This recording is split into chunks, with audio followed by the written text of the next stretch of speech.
was the Lollipop Chainsaw. Yes, he made Lollipop Chainsaw, and I did remember to hit record. Yeah. That was going to be the first lunch break screw up in a while. So yeah, like I said, we're going to be playing Killer 7 today. It says Killer 8. That's because I beat the game 6 years ago and I like this new mode, but that mode is too hard for what we're doing today. Just showing off the game.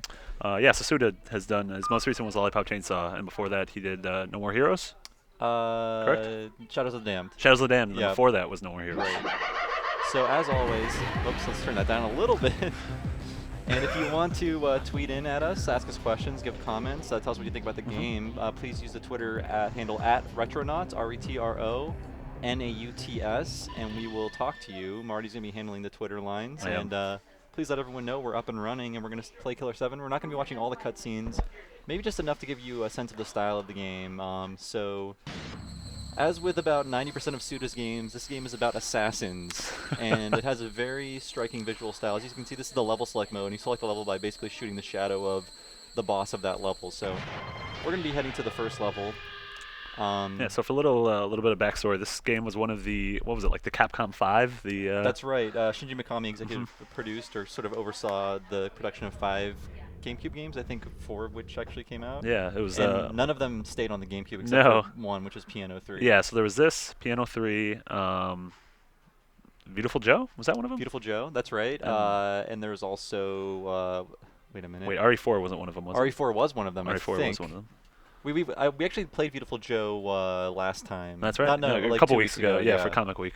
So we did talk about that then, but if you guys remember what all the Capcom 5 were, this is one of them, and we're going to watch the intro cutscene just to give you a sense of this game's style. I was playing it last night just to practice for this, and I noticed that it would look really, really good up-res because all the shading is flat. There's very few textures, so all you basically need to do is run it into higher res, I think, and it would look just phenomenal. I haven't tried it on the GameCube emulator Dolphin. I'm sure it's gorgeous in there. Yeah. I imagine it looks great because Wind Waker looks fantastic. Yeah, I would just love to see this in HD because it's already sort of an HD aspect ratio right now, and I imagine they wouldn't have to do too much to the game to change it. I don't think that's an impossibility. I feel like there's enough love still with Suda, and you get games like Okami coming out in HD. That's right, and I mean, they're re-releasing things like God Hand on PSN. Yeah. So the sky's the limit, I think, for retro re-releases. Alexander Borg wants to know, did Jose ever return Bob's copy of the game? It was frequently mentioned on the podcast. Oh, right, yeah, he did, unfortunately, and I can bust his balls a bit. He didn't play it. I tried to get him to play it. I mean, it's hard for us to play games that we want to play just because we have to play a lot of games for work, and if we enjoy them, hooray. If we don't, that's our job. But I think I'm going to play through this again since I just started playing it again last night.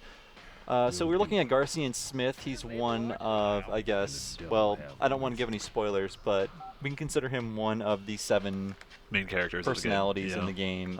Yeah, you learn pretty early on what the kind of basis for the story is. Right. Yeah, it's basically one guy with 7 personalities. Is that true? Or is it 6 or 7? There are 7. Right. It's one guy with 7 split personalities. That's right. And Garcian is the cleaner, basically. You don't really use him too much in the game, aside from, if an enemy, if one of your heroes dies, you can use him to pick up their head and bring it back to a save point and then resurrect them. Yeah. That's basically his only use. So this game has a very weird. Oh, sorry. I'll skip some of the cutscenes from here on out, just because I do want to show off the game itself and try to get through this first level. So right now, Garcian is tasked with taking down the leader of the Heaven Smile cult. And in the cutscene we didn't see, he switched to the persona of Dan. And Dan is... Spike Spiegel. Yeah, pretty much. Actually, I think he's like Scott Sharkey. Oh wow, yeah. Scott Sharkey in a much darker world. So we can actually switch to some of the Smiths now at will. And there's Dan Kaede, I think that's how you say that. Kevin Smith, not the one you're thinking of. But how awesome would that be? Just a fat guy in a hockey jersey and jorts. Just like constant trail of weed smoke behind him. So it's not that Kevin Smith. There's Coyote Smith and then there's Con Smith. I like Dan a lot. I like Coyote. And you basically choose which characters you want to level up. And I usually concentrate on 3 of them because some of the characters are a little useless. For this playthrough, I think I'll do Coyote. So, just a quick mention, TV's Mr. Neil told us the 4 we had of the Capcom 5 are correct, and Dead Phoenix, which never came out. Oh, that's right. Yeah. I wonder if parts of that game ever turned in anything. So, I didn't mention the controls of this game. They're so weird. You're basically on rails, but you control which direction you go on those rails. The A button moves you in whatever direction you're facing. The B button will turn you around on that path. And the R button will bring up your basically aiming sort of system, and you have to scan for enemies because they are invisible. So we'll see that in a second. That old chestnut. Yeah, and every guy in this game carries their gun in a really hilariously insane way. Like Coyote, he's all about gang style. So yeah, let's keep moving. This game throws a lot of talking at you in the beginning, so like I said, we're going to skip that, but that's part of the charm of this game, is just the crazy cutscenes, the insane characters, and just the general vibe that is, I think, really consistent. So as you can see, that's one of our first enemies that have him smile, and there's a weak point on the knee, and if we get that, which is a little tricky, we can take him down in one hit, which I didn't do. Yeah, so for I guess a little how we're playing the game, we're playing the GameCube version on a Wii, and Bob is using the GameCube controller. But the game is also available on PS2. Yeah, I think the GameCube one is the best looking one. I feel like of a lot of the games that got ported over, the GameCube one was, I mean, the GameCube RE4 I thought was a lot better than the PS2 RE4. So as you can see there, yeah, I agree with you, Marty. As you can see there, taking out their weak spots is harder, but you can get them in one hit. And these guys are all basically suicide bombers. So when the enemies touch you, they grab onto you and explode, and they take out a surprising amount of health when they do that. So let's meet Travis really quick. Travis is great. All of the characters in the game that are sort of like these ghost-type characters, they speak in this weird, garbledy English that is really masked. But if you listen to what they're saying, it's really close to what the words are on the screen. But it's just different enough for it to be really alienating and strange. Yeah. So this is a character. I believe it was the first hit that the Garcia Smith did, or maybe Harmon. I forget. Sorry. Yeah. The story is complicated. No, it is. I only played like a level of it last night. It is extremely complicated. Yeah. But there's a really great FAQ on game FAQs written by James Hall, who wrote one of our Metal Gear pieces a few weeks ago. Yeah, yeah, and it's just like a bible to this game, of just all the story elements, all the like hidden themes, the theories. So you guys should absolutely check that out. I believe a book came out in Japan that sort of like explained like the philosophy of this / what the hell is actually going on in this game. And all the things that they wanted to put in the game, I guess, and they didn't have time. Oh, wow. Because I get the feeling this project didn't end up quite how Suda wanted, but it's still, to me, I don't know, it feels complete. Yeah. I guess I never thought too much about the plot. I just sort of took what I was given to me at face value and tried to figure it out on my own. But I'll have to read that James Howell thing. Yeah, it's fantastic. And personally, this is my favorite Suda game. Oh yeah, me too. I like No More Heroes, and I enjoyed parts of Shadows of the Dam, but for me, this is it. I think at this point he had more to prove, which is why this game is just so experimental and strange absolutely. And not like safe in any way. No. It's extremely alienating. That's why I like it, because it just kind of forces you to play by its rules. Yeah. If you're wondering what I'm doing now, I'm building up blood so I can do these super shots, so I can blow up this enemy generating thing. If I showed you the dialogue scenes, it would have told you what I'm doing. Yeah. But just to let you know, I'm not just shooting enemies for shits and giggles. I am accomplishing something. Victor Hunter says the game, he loves it because it has this real kind of pop art aesthetic to it, like an installation piece almost. It is like, I love the colors they use. Yeah. I love it's very how strange. the enemies look. I love the sort of money for nothing video design on the characters. Yeah. Actually, it reminds me a little bit of Interstate 76, but with the benefit of better polygons. So Tony asks why we only answer questions through Twitter and not through the stream chat. I'm gonna be honest, I didn't even know there was a stream chat. Yeah, I usually forget about the stream chat, but and Twitter. It is a bit tough because Bob is playing the game and I am manning a computer while watching it. So and I only have so many arms. But maybe someday we'll figure out how to do this. So we just got suicide bombed. Yeah. For some reason my my charge shot wasn't working. I'll try it again. So don't worry, guys. We'll get to a more exciting part. This is just sort of teaching you how these enemy generator things Honestly, work. the first time I played this game, I bought this game right when it came out, and I got to this part and just had no idea what was going on. Yeah. I was like, why? I think I played this for like 20 minutes, just randomly killing guys. And so there we go. Oh, so God. let me turn around. Oh, crap. As you can see, it's really easy to get hit by enemies, especially when you're at these like junction points. Like when it's asking you which way to go and you're sort of frozen in place, enemies can still be approaching you. That's one of the tiny problems of this game, and it's a very hard game to play because it has all these very strange rules, and you have to kind of just learn to drive with them. Yeah. I believe Travis is going to give us an item or something. So Calamari asks, he's never played it. How long, in your estimation, is the average playthrough? I'd say probably like 8 to 10 hours. Yeah, that not sounds a lot. about right. For me, the kind of perfect length for a game. Yeah, and it doesn't really overstay its welcome. And each stage gives you vastly different things to do. Yeah, and they all look so different. Like one is a weird old west town. Yeah. One's an amusement park. all really cool stages. Absolutely. And I feel like I just read about this today. If you go to the main page, you'll see I think this is the best game story of all time. And I'm not so sure if it's the best told story of all time, but I think it has the best tone of any game. It's just a very consistent, strange tone where everything feels like it fits, even though it seems like at first like a weird collection of ideas. Yeah. In the end, I think everything really fits together. Yeah. For those of you who haven't played, I don't know if you mentioned earlier, it is on rails. It is, you can't, yeah. So you're in this wide hallway, but you can't go left or right. You can only go forwards or backwards. Only where I'm prescribed. So let me show you Harmon's room real quick. I think I can charge up my guy a little bit. So this is basically, in some of these rooms you can save. In the rooms where this girl's a maid, you can save. In this room where the girl is just sort of like, I don't know, not a maid, you can only use the TV to charge up your guy. So if you go to the TV, you can turn the blood from enemies into ways to level up your characters. So I don't have too much blood, but I can at least show you what the effects are. So whoever this guy is turning the blood into. I only got one. I can at least show you. So let's go to Dan. You still are an ugly fella. And I'll level up his power. I think I'm just gonna switch to Dan because I like him. Nick Lore asks favorite personality in the game. I like Dan. I don't know why. Bob's a Dan fan. He's a Scott Sharkey fan. Yeah. I thought Katie was interesting. She's the kind of, you get the vibe of like a suicide survivor or a suicide victim. Yeah. She's kind of got like I think her wrists are bandaged up and there's blood coming out of there. Her power is to cut open her wrists in order to reveal secret passages with a spray of blood. So, I mean, that's just one of the many insane ideas in this game. Yeah, I'm playing through Persona 3 on my Vita right now, and that's also, I'm kind of shocked every time you have to summon a Persona by just shooting yourself in the head. Oh, there we go. So Pete says every time Coyote shoots, it looks like the gun punches him in the face, which is true. So I guess that's those are the downfalls of shooting the gun like that.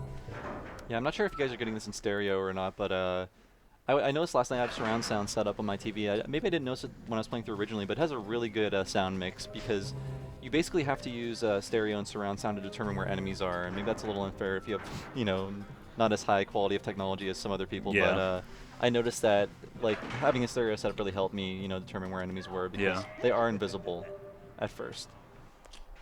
So we can leave this cutscene on just to show you.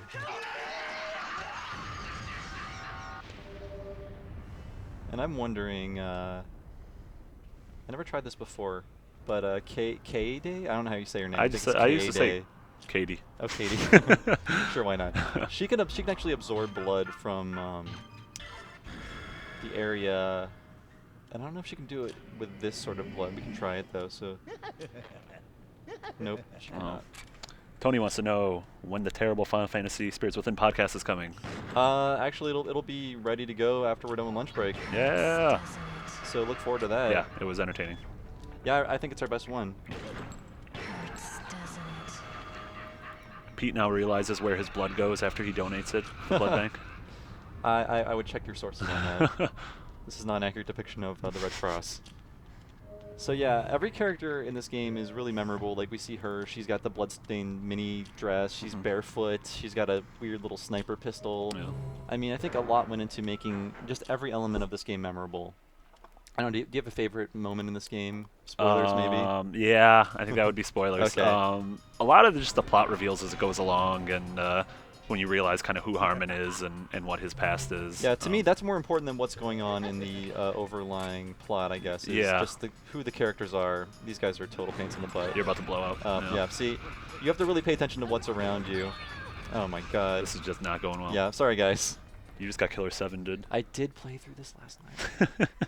We can at least show you what happens when you die. Face is blown up. That's really cool. Victor Hunder is wondering how if we feel Suda lost some of his charm in recent years. He used to be about pop aesthetic, but lately it feels superficial. Oh yeah, definitely. I don't know. How do you think about it, Marty? I've got my own theory. No, it does feel like he started off kind of like low budget, gritty. Like if you think of it like in terms of like a film director, like he started off where he didn't have these monumental budgets and huge studios behind him, so he had to rely on cool ideas and bizarre aesthetics and crazy gameplay styles. Whereas now it seems like he's kind of shoehorning those things into a much bigger budget title, and it really does feel forced. Yeah, like to me, this really does feel like a really good B movie, or like a really good sort of grindhouse movie, in that it's more about the ideas and the execution than it is about, I guess, the cohesive whole. Even though it does feel very cohesive.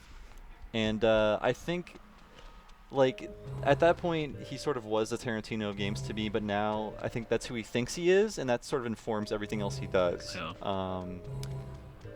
All of his games after this sort of wink at you in the way this game doesn't. Yeah. And I think that's the quality that I want to see return to his games. But I really don't know what he's working on next. Another game about assassins. Yeah. That's a common theme in Suda's games. Yeah, I believe it's called Killer is Dead, which I don't think it has anything to do with Killer 7, even though it has the name Killer in it. That'd be way cool. I'm sorry for getting a little bit lost here, guys.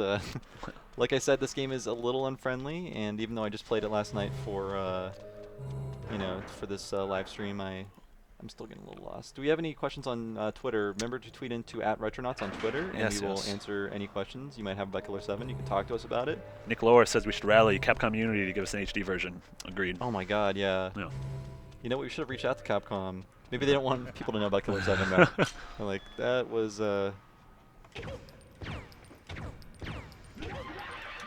Man, I'm sorry today. I don't know what's wrong with me. I think I had too much coffee this morning. Is that what we're going to blame it on? Yeah. Find an excuse for my poor performance, people. So it's like this is a good way to show off the lives mechanic of this game. In that, oh, sorry, I don't want to talk to him. Little gimp. Yeah. Little floaty gimp. Speaking of Tarantino, so whenever you die, like I said, I don't know if you have to retrieve the body or the head, but you can do that, and it brings them back to life. So we're gonna do that with K-Day, who just lost her life. Please tell us how to pronounce that. Somebody. As you can see, Garcian's gun is not worth anything. Didn't one of the characters have like a little submachine gun or something that's at least like semi-automatic? Oh, I didn't know he could do that. What was that? He just crushed him with his little case. Yeah, one of the characters has a semi-automatic, I'm pretty sure. Jeremy Lamont wants to know if design elements in Killer 7 live on in any other games. That is a really good question. It doesn't feel like the Rails portion of it. This is very unique. Yeah, I have not seen another game try to do what this game did. Yeah. So as you can see, I'm picking up the head, and no matter who you save and no matter what level you save, you always get this cutscene of him picking up the head, putting it in his case. So we'll just skip that real quick. And we were transported back to Harmon's room, and we can just this is all it takes to bring a character back to life. You just pump the button. I think it's harder to do. It gets harder as it goes on. Yeah, that's right. That's how they punish you. Yeah. Is there any point where it's impossible to bring them back? I never got there. I think I played the game on an easier mode. So I didn't have too much trouble. I kind of just wanted to. I think I started the game on a harder mode and just was getting the shit kicked out of me the entire time. And so, yeah, but design choices. Story-wise, the story always reminded me of something bizarre and like David Lynchian. Just in terms of the weird kind of like Eraserhead, where things aren't. You don't really have to know what's going on. It's more about the presentation than the actual substance behind it. I feel like I want to read James Howell's piece, but I feel like thinking too much about this game might not be the best idea. Yeah. I just like the attitude, the theme it portrays, and just the sense of just alienation and what the hell are they going to show me next. Yeah. Nick Lower also says, was Killer 7 the first game to ever have corpse runs? Demon's Souls has gotten a lot of attention for that too, which is interesting. That does make sense. That does, yeah. And there is some tension because, as you saw before, Garcian's gun is really crappy. Yeah. And you pretty much have to get guys in their weak spots in order to take them out. So yeah, that is the challenge. I sort of like that idea, how they use lives in this game. And your characters have a lot of cool abilities you can unlock once you level them up. As you saw before, I leveled up Dan's power. He has some cool moves that you can unlock in the first stage if you shoot enough guys. Oh, come on. Yeah, he's going to get me. Maybe not. That's a pretty good save. This game needs a Wiimote. I feel like it was made. I don't know. What do you think? Just switching to this mode? Yeah, there's a little. It's not the most accurate. Yeah, especially, I was playing on a Wavebird last night, and I forgot how often those things would lose a signal if you put your knee in front of it or something. So staying locked onto guys is a big deal in this game, and man, that messed me up last night. Yes, people, sometimes I'm not good at video games. It's okay. We all have problems. All right, so... Metal Mezza says that these Retronauts lunch breaks keep increasing his wish list on eBay. That's what we're here for. Yeah, we were here for you to waste your money. Hey, this game is probably pretty cheap, I am assuming. I mean, you can get the GameCube version for extremely cheap, and you can, again, play it on your Wii.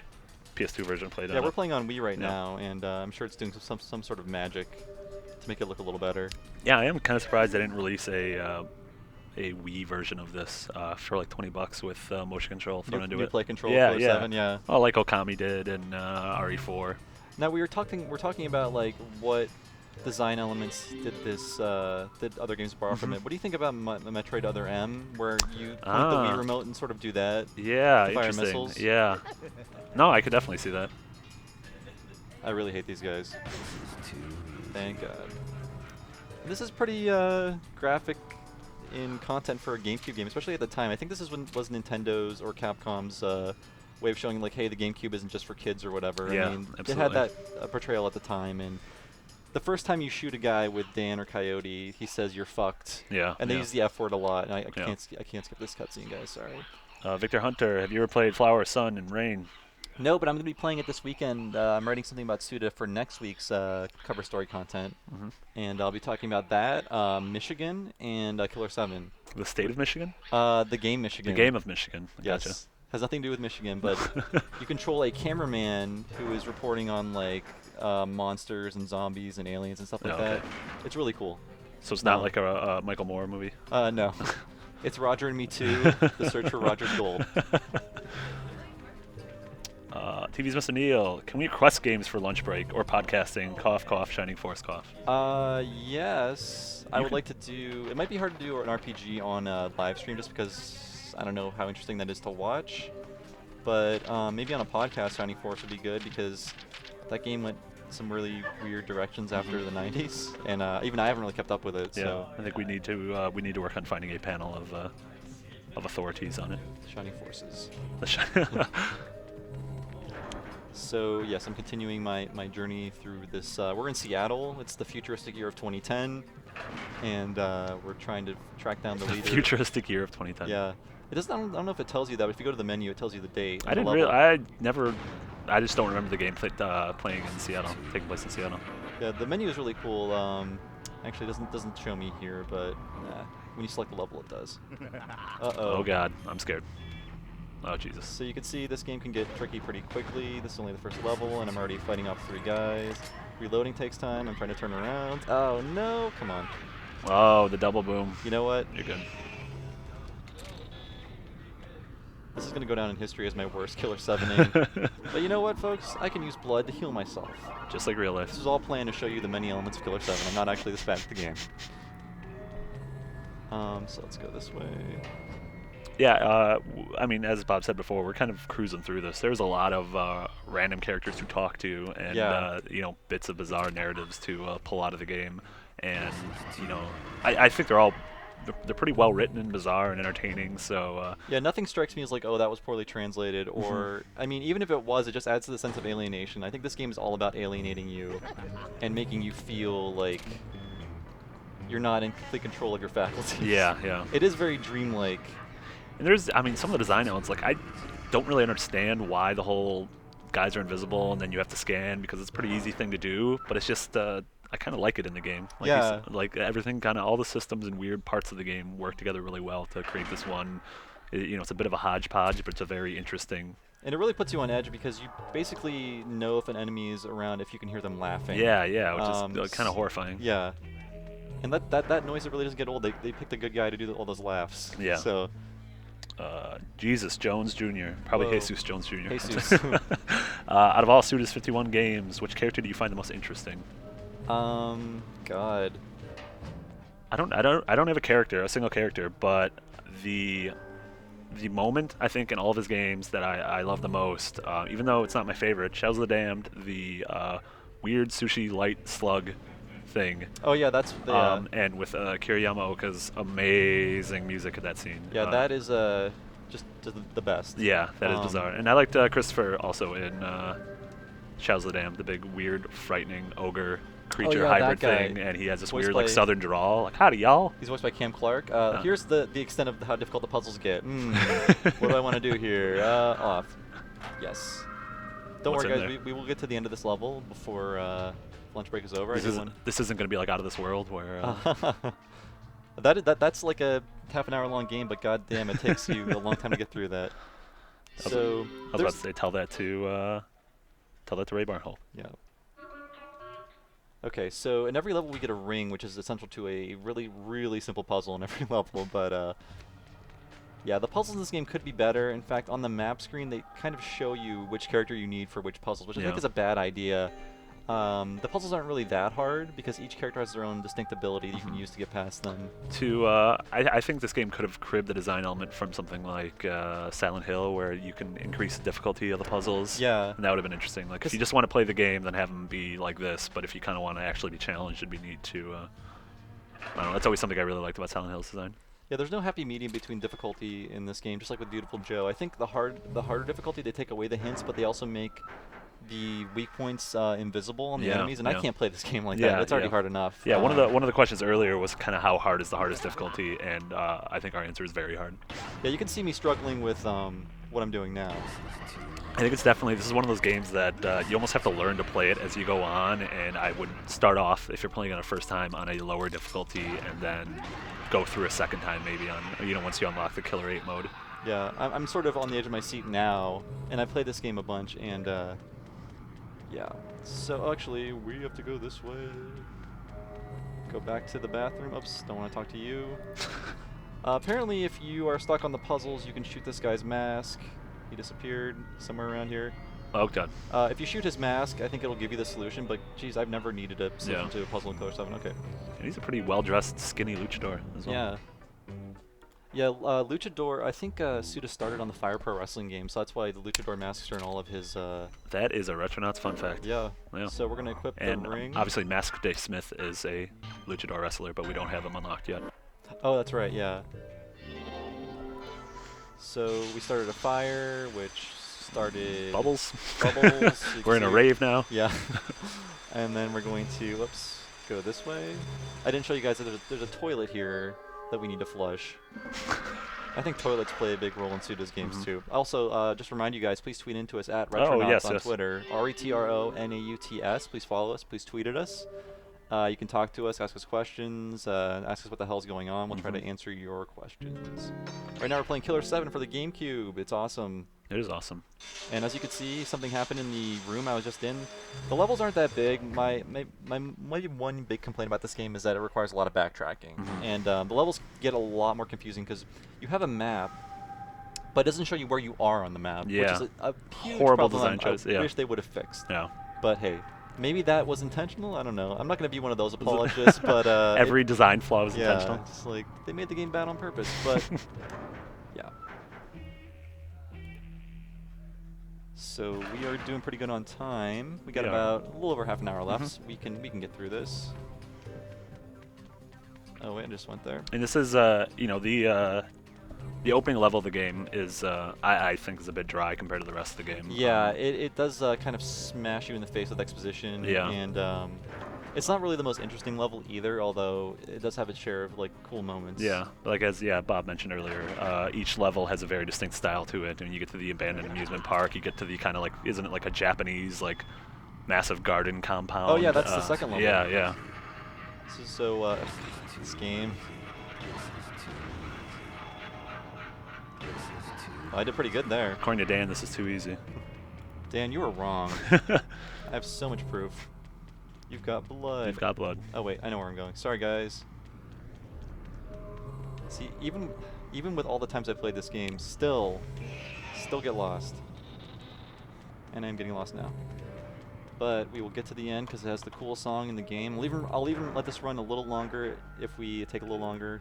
Oh my Marty, God. you're free to leave. Retronauts' second lunch break. They have to hear Rave On. It's the best song in the universe. And this music's pretty good too.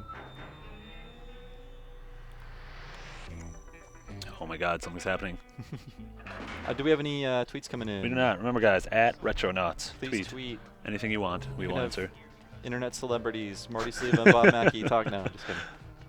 I don't actually think that about myself. Alexander Borg. I almost said Alexander Berg, but Borg. Can you recommend some other surreal games? I am, what do you think, Marty? I think Earthbound is surreal. Oh, a lot of elements of Earthbound, at least, are surreal. It's kind of a very surreal Japanese look at Americana. How about Metal Gear? Any Metal Gear? Pretty much, yeah. There are a lot of surreal moments. Especially Metal Gear Solid 2. Yeah. Oh, look, there's a guy right there. That game becomes very surreal. I think a lot of kind of downloadable indie experiences can be surreal. I think Rez is very surreal.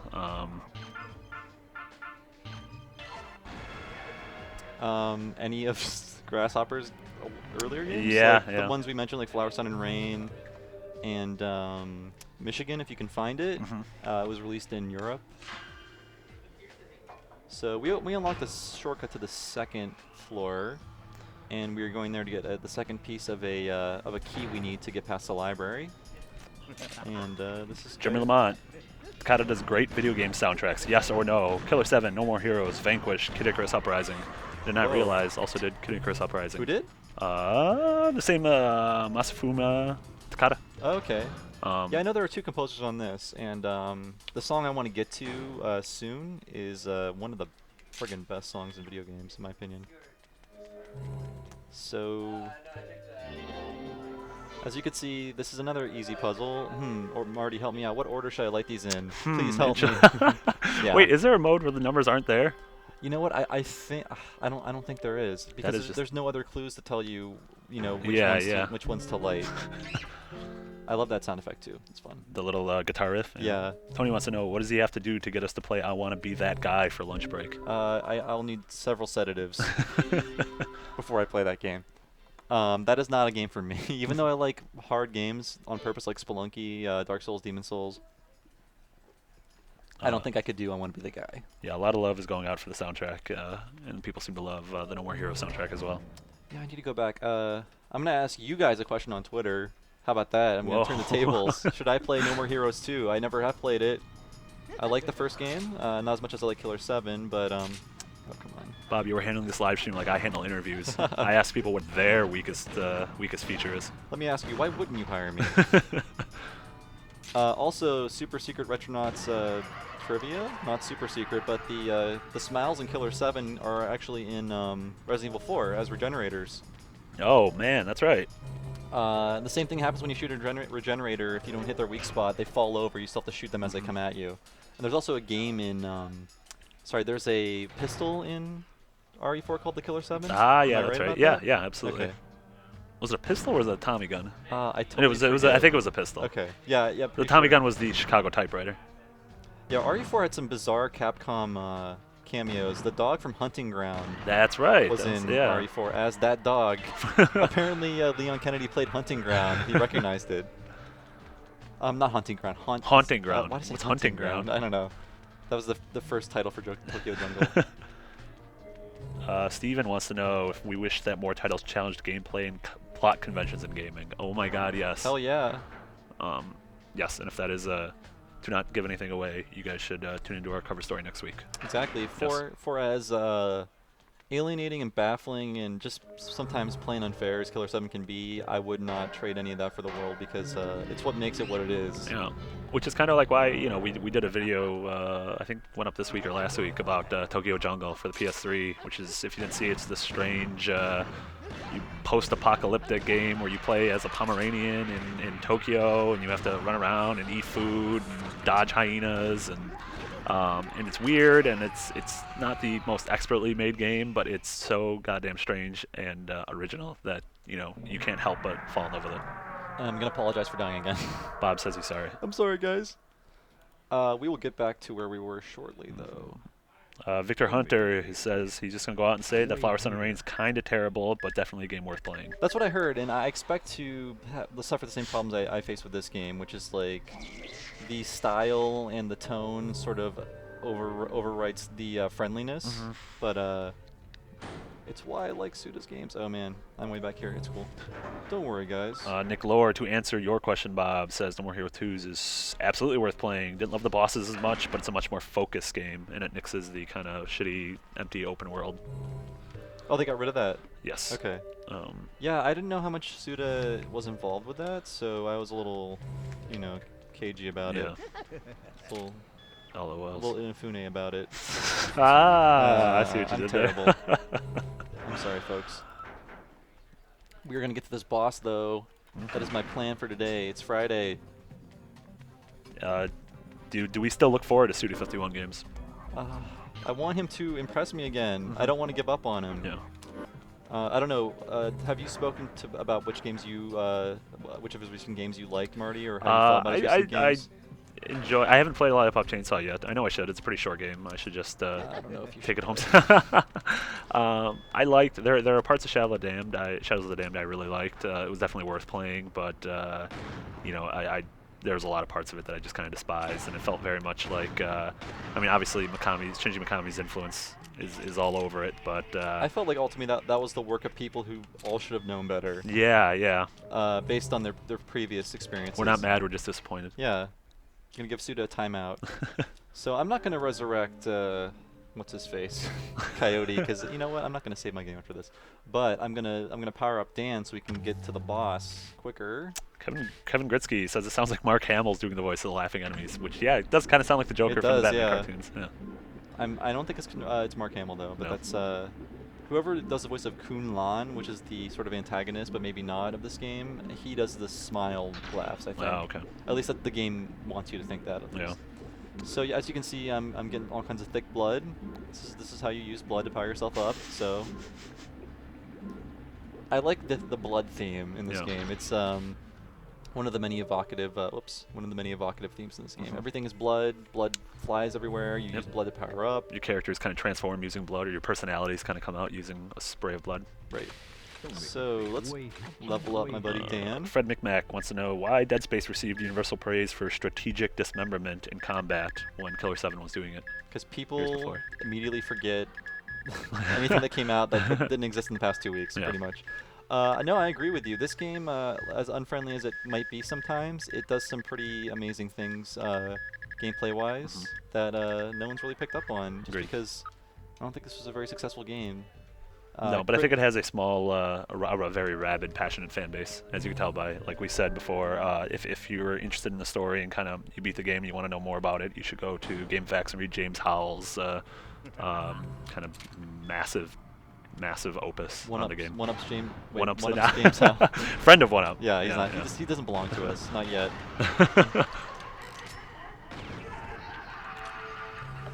So Dan has some pretty sweet moves now. We're gonna take him up to the library again, and we're gonna beat this stage. Victor Hunter thinks that No More Heroes 2 is a solid game, but starts to show where Grasshopper got a little bit vanilla. Yeah, I imagine. Oh my God! What the hell was that? I think they just blind you. I don't think I'm hurt. Oh. So if Grasshopper was vanilla, what was this? Neapolitan? This was Rocky Road. That's where we should start rating our games. Get rid of the letter system and just have an ice cream argue. The ice cream system. This is Rum Raisin. So yeah, if you have any questions or comments, please tweet into us at Retronauts on Twitter. That's RETRONAUTS, and we will do our best to answer you in some fashion. Sometimes we will do our worst, but regardless, we will answer you. Yes. Anything coming in on Twitter? Jeremy Lamont, only Piano 3 remained exclusive of the Capcom 5. That's right. Is that the beginning or the end? Beginning of the end of third-party exclusives? Question mark. Interesting. Yeah, you can't really think of a whole lot of third-party. Last gen was the real last stand for exclusives. Yeah. I mean, it's hard to think of it. You have a handful of companies, but you know, guys like Naughty Dog aren't so much third party. They're kind of second party. They're their own thing. It's like, but some companies are sort of in the pocket of the console makers. And just recently, I mean, Insomniac said I think their next game is going to be multi-platform. Yeah, that surprised me. Announced at E3 2011, but wasn't there this year. So who knows what status that game's in. You know, games are expensive to make, and actually we can see the head of Coyote in that bag. I'm not going to get the head. I can't get the head. I have to be Garcian. And I don't know. I've never done it before. I'm not sure if you can never use that character again if you don't pick up their head. I wouldn't think that I would assume by the end of the level you can, right? I don't think it's the game's so unwieldy that it could, in theory. I'm not sure. I don't know. Yeah, I don't know. No, because in some levels you need their skills to progress. Yeah. You need the different skills to progress. Yeah, that's right. So I don't think that there's no kill state in the game. Yeah. I think if you lose all your characters in one level, that is a kill state. Yeah, but that doesn't mean you have to restart the game. Nope. Yeah. So I'm gonna unlock the Masked Smith because I need his grenade launchers to open up something. I'm gonna tease. Well, I don't know. I don't think we said what it is yet. But next week's lunch break is very special, correct? Yeah. I can't say anything. We're not gonna say it, but it's special. It might be a little longer than what you expect. It might be. Yeah. There you go. That's all I'll say. Supper break. Wake up, Mask. I don't know why they make you do that, but there we go. And Mask's ability, he's got like a little pocket grenade launcher, right? Yes, he does.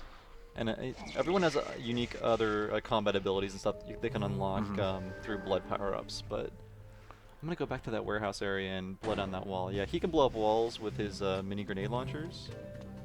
So we're going to go do that now. Man, I love this soundtrack so much.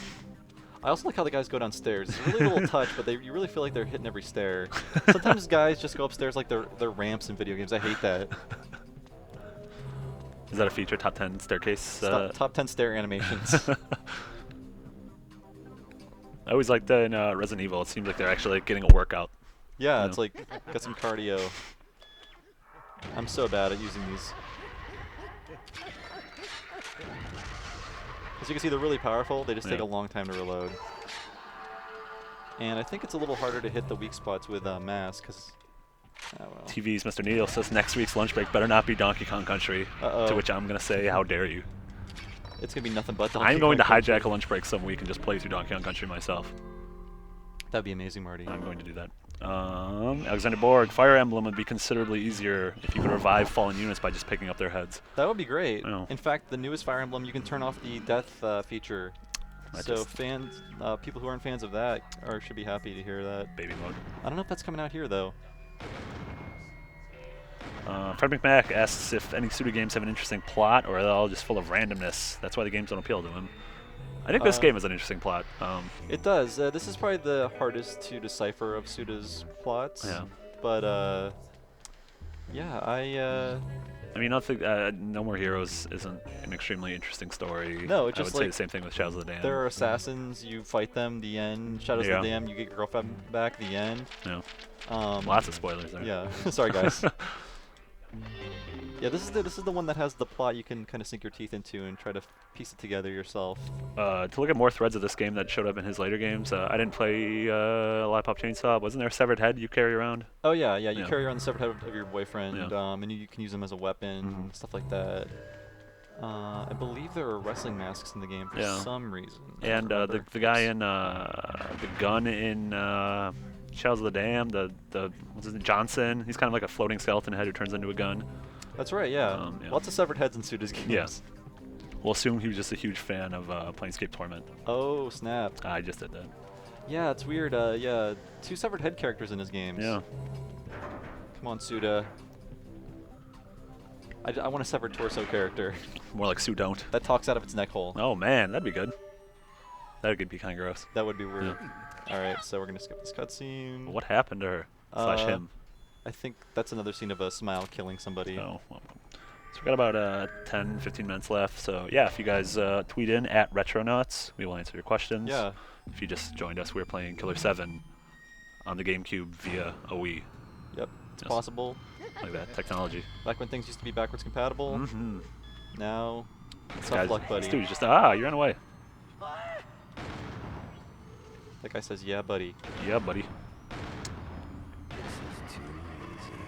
Victor Hunter, the way Wind Waker Link's legs responded to stairs was a paradigm shift in game design. Bob, you have anything to say about Wind Waker stairs? I forgot about that. Good. That's like one of the things I pay attention to in games because I'm a weirdo. And that's one of your favorite games too. Yeah, definitely. Okay, we're looking at her special ability, which is way cool and weird and Suda-y. She cuts open her wrist. Ruh-roh. And sprays blood everywhere. So, that's about the most Killer 70 thing you'll do in the game. I love it. Personally, it doesn't make any sense. I don't know how she's able to do this, but... What did you just find, a tooth? Bullet. You need those to fight the bosses, I think. No. I remember you hand those to the guy in the sort of ticket booth type dealie. Oh, yeah, that's right. And, the weird, like, boatman fairy guy. We are going to get there. Fat Wreck. Could Suda's low-floor camera system become a signature style? Or did it?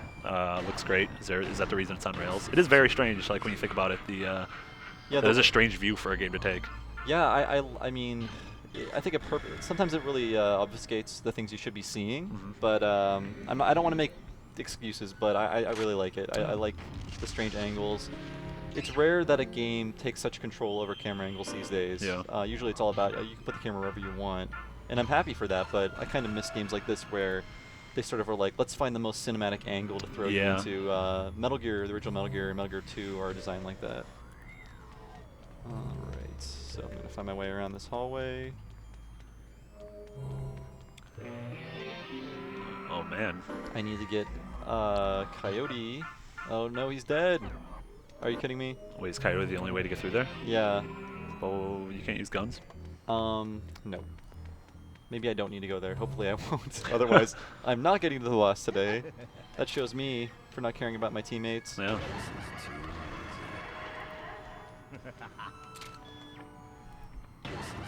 So anything coming out on Twitter? No. You guys are jerks. Bob Mackey. Nah, I'm just kidding. went on record. Why are you guys such jerks? Tweet at us. That's a new question. How soon is now? Think about it, I think guys. that's a Smiths reference. I think. I'm pretty sure this game is full of Smiths references. Please tweet in if you think it's a Smiths reference. I think it's the name of an album or song or something. Also, tweet in if you just think Morrissey's a racist. Whoa, I didn't hear about that. Oh wait, I did. Yeah, sorry. That being said, I still love the Smiths. No. What just happened there? That is the password to Oh. something I have to open up over here. Oh wait. Let's see. We have time. We're good. We do We have started time. a little bit late, so we're gonna run a tiny bit late. That's cool with you, Marty. That is perfectly cool with Okay. me. Yeah, I do want to get to the boss, just because, for the sake of closure. That's what this is all about.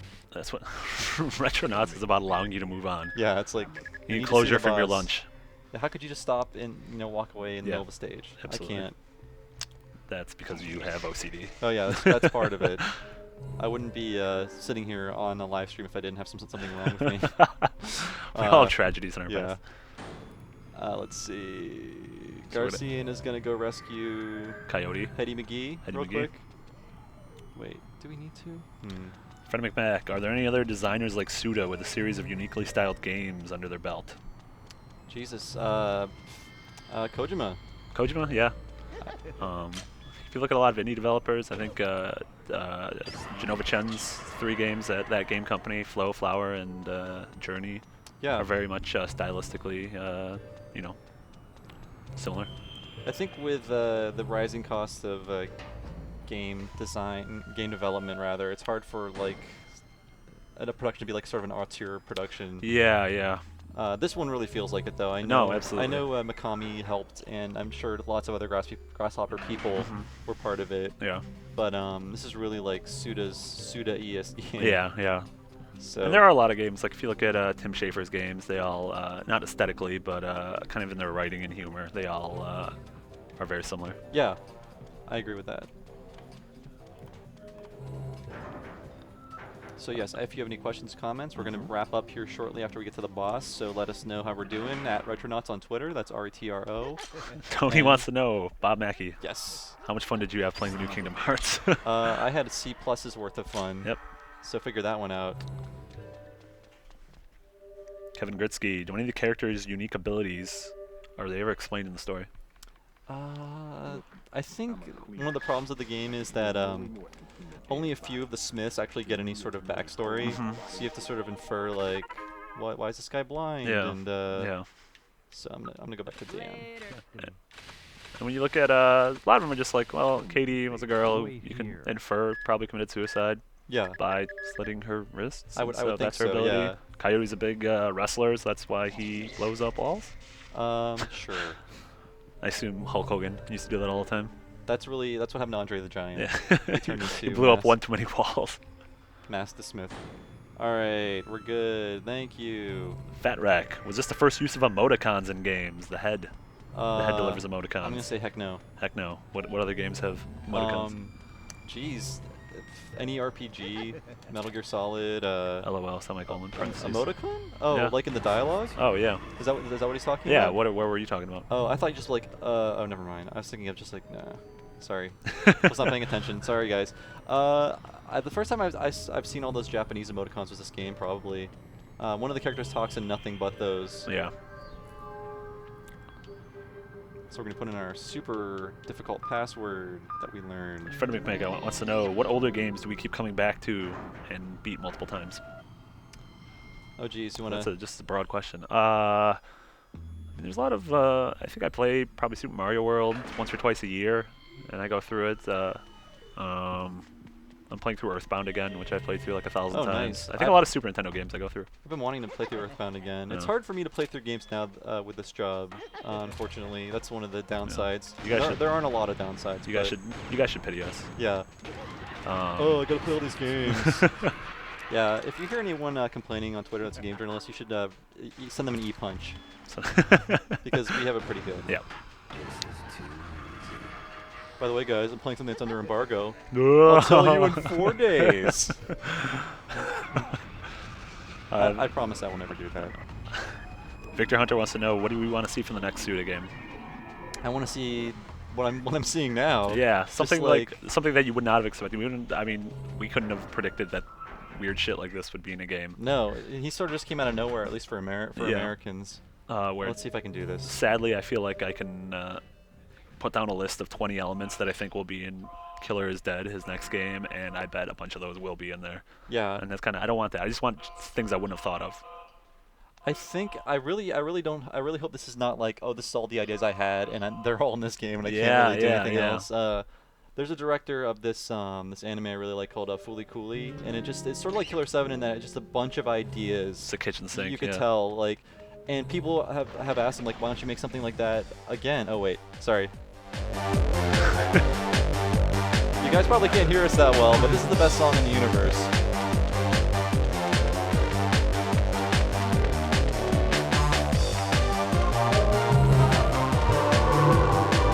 Okay, I apologize for that, but I had to do it. You returned to that room again, and that song is about 4 minutes long if you listen to it play. Wow. Go look it up on YouTube or whatever. It's called Rave On. It is such a good song. I love it. I feel weird now. I should have chosen that as my top song of all time a month ago. You blew it. Instead of choosing every Final Fantasy song. Wolfgang Wozniak, which is a name that I love, said he just looked and found that he has a factory-sealed copy of Killer 7 on a shelf. Should he crack it open or hold out for an HD version? I say crack it open, because it's very possible an HD version will never actually come out. Yeah, it only takes about 8 hours to play through. Yeah. 8-10 hours. If you listen to all the characters, talk to all of them, try to get everything out of the game, maybe like 12 hours. I don't know. It's been a while. I haven't played this game since 2006. Yeah.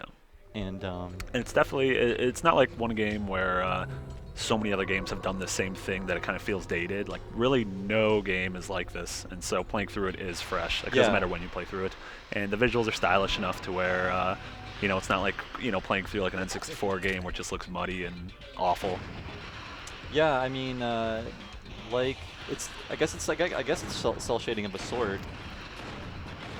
Yeah, that's strange. I don't. Yeah, it's kind of. I can't think of a lot of games that look like this. But I think the fact that it is so flat shaded and just so sharp looking that, man, like I said earlier, HD remake for this. Let me turn on the sound a little bit. HD remake for this would be just fantastic and amazing. Pete thinks that Suda51 used up all of his ideas in this. I don't know if that's necessarily true. I would like him to prove us wrong, though. Show us some neat ideas. Right. Yeah. I mean, God, I hope that's not true. Yeah. That'd be a real shame because I feel like he has a lot of potential, but now that he is like a name, I don't know, he might be buying into his own sort of persona that maybe Grasshopper PR created for him. Maybe he was part of that. Who knows? But let's, before we go to the boss's power up Dan a little bit. Actually, that doesn't matter because I'll show you in a minute why not. Fred McMack says that he looked on YouTube for Ray Vaughn, like the name Ray Vaughn. But Ray actually, Vaughn. You need to search Ravon, R-A-V-E-O-N. Yeah. Sorry about that. Is Ray Vaughn a person? Stevie Ray Vaughan? Stevie Ray Vaughan, Killer 7. Yeah, by the way, came up. Quantum Conundrum, the worst goddamn joke in that is a picture of a laser gun, like a freeze ray. Yeah. And the joke is it's called Freezy Ray Vaughn. Oh, it doesn't even make sense. Just like we tried so hard to put a pun there and it worked. As you can see, I changed into Garcia and I'm like, oh no, he's not that great. What's gonna happen next? And we're gonna actually get to the boss. So hooray for me for not completely screwing this up. Also, obviously, another nod to No More Heroes. That Travis touchdown. Travis. Oh right, Travis. Is that the Travis? Who knows? I don't know. Jeremy Lamont, would you say that this game is fun? I would think so. Yeah. like a lot of people are like the gameplay is actually absolute garbage, but the story's good. I actually like the gameplay to a point. There are some places where they really don't give you a chance to turn around or get your bearings before enemies sneak up on you. But I think they offer enough ways for you to power up and enough ways for you to resurrect your characters that it makes up for the sort of tricky spots in the game. So yes, we're almost done. I want to beat the boss first. I'll show you the totally sweet killer. This is Retronauts Overtime. Yep. Fred McMack says that he was kidding about the Ravon thing. Oh, okay. So which is a much better joke than Quantum Conundrum. I agree. You are officially funnier than Kim Smith. Oh. What just happened? Who is this guy? So I don't know. To me, this feels like the most grindhousey idea I've seen in the first level. Just like the character of the priest in a wheelchair with a giant sniper rifle, yeah, being pushed by a maid. Let's see if we can skip this. I'll show you guys the last cutscene. It's a great one to go out on. But anyways, we meet, I guess, the right-hand woman to the cult leader. And this isn't really a puzzle, or it feels to me like an interactive cutscene. You can't die, you just have to shoot off her wings. And that's a mask, by the way, at least I hope it is. It looks really cool. Wolfgang Wozniak says he has a deep-seated love for Fooly Cooly. Oh yeah, it's great. That's it's fantastic animation. Yeah. Only 6 episodes, which is nice. Great soundtrack, too. So yeah, don't worry, the boss fight is not over. Oh god, scary face. Jim Lemon also says, would promotion of more auteurs be healthy for video games, or should we squash them down because of their hubris? I think certain ones do need some squashing. Yeah. I'm waiting for the next big name like Suda to emerge, though. I feel like, God, like everyone has their sort of like young talent who rose to power and became a name, but I haven't seen one of those in a while, at least from Japanese studios. Yeah, my bad. It seems like so much of it's indie.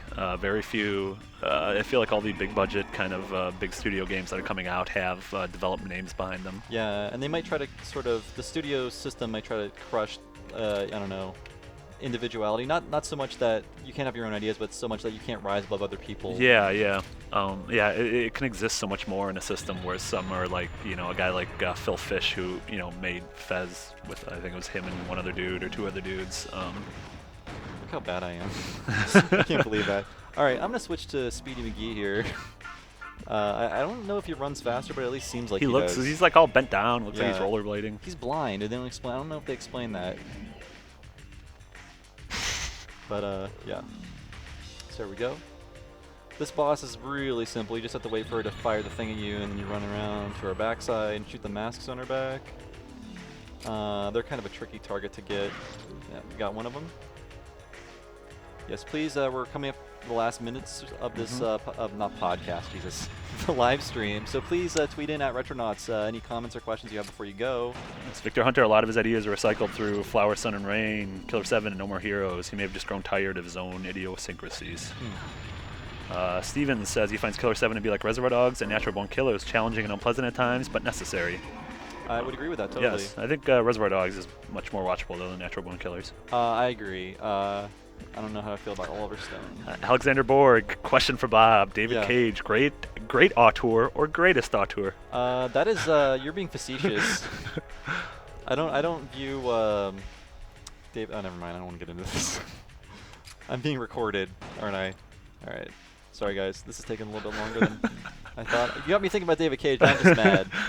I will say that I sat down and had breakfast with David Cage at Comic-Con, and I found him to be pleasant. I'm sure he's a good guy. Yes, he's very pleasant. I'm sure, like, what he does out of love for the craft, but we just fundamentally disagree on certain ideas about telling stories and what a game should and shouldn't be. I like to think of him as the Michael Cera of the video game industry because he is Ellen Page's new best friend. Oh. And he also is frail and bird-like. Wears hoodies all the time. He's trapped in an infinite playlist. Oh man, that's really good. Yeah. And he got his start in a banana stand. By the way, there is a Nick and Nora's Infinite Playlist poster hanging up at IGN. I think we should take that down. Wait, really? It's on the 4th floor. Oh, I don't know what it's doing there. I think it's a Fox movie. That's why it's there. But I'm gonna say that movie. Nah. Bob has no whimsy left in his heart. An Infinite Playlist sounds like a circle of hipster hell. Like you're trapped in the Infinite Playlist. Try getting out of this Shins mixtape. Yep, sorry guys, that was a dated reference. Jeremy Lamont, will bosses always be a part of games, or is it like a vestigial wing that we shoot off the back of the medium with a rifle? I'm Do you trying think there to will do ever that be a right now, time? actually. I like bosses. I think they don't necessarily have to take this form. No, and I think bosses in certain games make sense. In other games, like I don't know, bosses in Journey don't make sense. Oh. Guys, tweet in how terrible Bob is at this game. Yeah, please do. I'm ashamed of myself, and I think I might change my name after this boss fight. Pete says the world needs more circular rooms. I agree. Too many square rooms. Join me, friends, in my internet petition. All right, I'm gonna do it. There we go. Bob just killed an angel. So many feathers. So we are gonna wrap up after this cutscene. That's totally awesome and sweet and killer and 70. So let's get out of here. Is this the right way? We're about to find I out. think so. Circular rooms, you've done it to us again. Yeah, next week is going to be a special surprise for lunch break. Yeah. And we want to thank you guys for watching because we like to keep this going. Tell your friends to call off of work on Friday, jeopardize their family's livelihood, and stay home and watch Retronauts. Tell your parents to start petitioning at work for people to do this, like you used to do with various things you had to sell in elementary school. One of the little touches I like about this game is look how rickety his wheelchair is. It really feels like a wheelchair. It's not just like cruising along. Yeah. So we got a taste of what this plot's going to be in this upcoming scene here with Kun Lan. I believe that's his name. He is sort of the antagonist, and I as much as I didn't understand about the plot, I like their relationship and how it relates to all the events in the game, if you remember that at all. I do. And we're going to do what we did earlier. So let's get out our giant gun. Last few questions. Andrew C. said during the boss fight, use Katie with her scope, but we're now past that, so it doesn't really matter. Good point. Where were you? Actually, you gotta shoot him, and he's right here. What?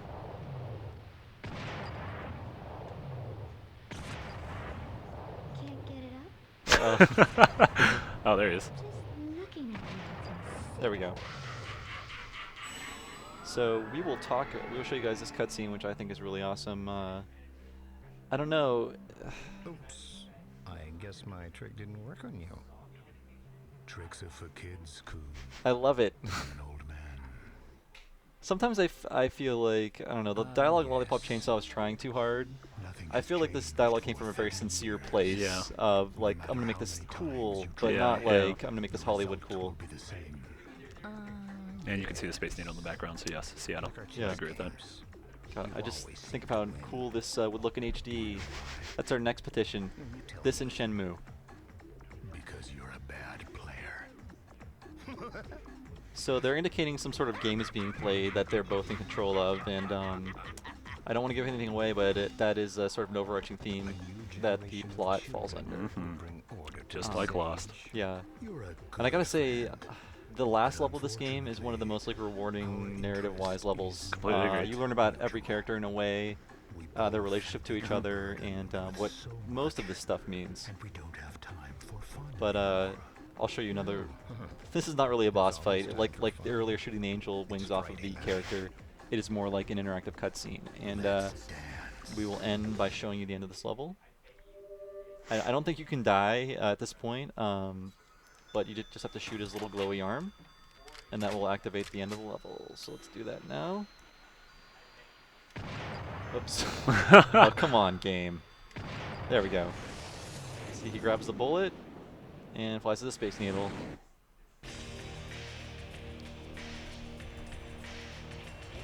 So that was the first level of Killer 7. Hope you guys enjoyed it. I am Bob Mackey for 1UP.com. This has been Retronauts Lunch Break. Tune in every Friday at 12 o'clock p.m. PST. We'll be playing a new game or games every Friday, and listen to the podcast. That'll be going up in like 10 minutes, or it might even get up on iTunes now if you're interested. Marty was on. That was great. Yay. Spirits Within. Anything you want to talk about, Marty, before we go? No, I just want to thank everyone who watched and tweeted in with questions. You guys had awesome questions, and that's kind of what makes this worthwhile. Yeah, thanks for contributing, and please come back to 1UP all the time, and we'll see you in the future. Later, everybody. Bye.